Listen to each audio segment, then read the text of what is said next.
नमस्कार मैत्रिणींनो, स्वागत आहे तुमचं आजच्या नवीन व्हिडिओमध्ये। आजच्या व्हिडिओमध्ये मी बनवणार आहे तीळ गुळाचे लाडू मकर संक्रांतीसाठी। आता मकर संक्रांत जवळ आलेली आहे, त्यासाठी तीळ गुळाचे लाडू बनवणार आहेत। त्यासाठी मी इथे तीळ भाजून घेतलेले आहे आणि हा गुळ आहे हा पण बारीक किसून घेतलेला आहे।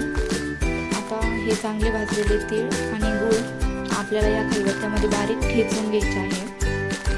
अगदी बारीक ही नाही ठेचून घ्यायचे, थोडेसे आबडधोबडच ठेवायचे आहे। आधी तीळ ठेचून घ्यायचे आहे आपल्याला।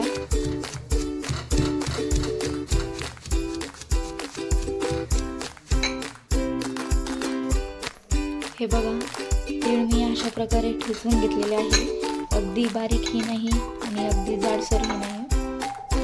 आता गुळ यामध्ये ॲड करायचा आहे। मी इतका गुळ घेतलेला आहे, तुम्हाला यापेक्षा जादा घ्यायचा असेल तर तुम्ही घेऊ शकता, किंवा तुम्हाला जादा गोड नसेल आवडत तर थोडा कमी पण वापरू शकता। आता हा जो गुळ आहे तो मी यामध्ये ॲड करते आणि याला चांगलं मिसळून बारीक करून घेते। आता हे आपल्याला मिक्स करून बारीक ठेचून घ्यायचं आहे। मी इथे बारीक ठेचून घेतलेला आहे। आता हे मी या ताटामध्ये काढून घेते आहे।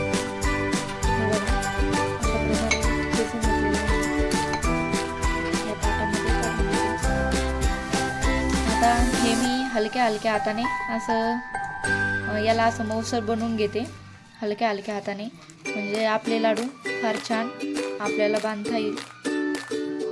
असं मॅश करून घ्यायचं आहे आपल्या हातावरती याला।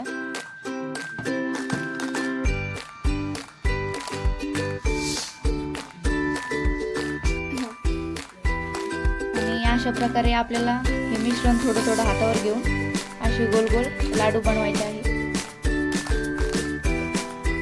अशा प्रकारे सगळे लाडू बनवून घ्यायचे आहेत। अशा प्रकारे आपले गुळगुळाचे लाडू तयार झालेले आहेत। हे बघा, संपूर्ण लाडू तयार झालेले आहेत। किती छान दिसतात लाडू। कसे वाटले लाडू तुम्हाला नक्की सांगा आणि मग मकर संक्रांतीच्या तुम्हाला सगळ्यांना शुभेच्छा मिळतील। मकर संक्रांतीला नक्की हे लाडू बनवा। कसे वाटले लाडू कमेंटमध्ये नक्की सांगा। व्हिडिओ आवडला